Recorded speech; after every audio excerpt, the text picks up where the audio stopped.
we had this mini split, and it ran for about 3 months and then stopped. Found the compressor actually to go bad, and the problem was actually a connection on the compressor itself caused it to go bad. It was a loose connection from the factory, and it doesn't happen all the time, but it burned up the compressor, and we just replaced the whole unit for the customer, give them that good customer service.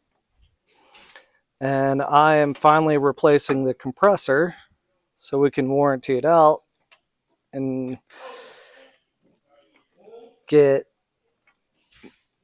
maybe this unit running for future use, maybe in the office or somewhere, and just trying to get it back together.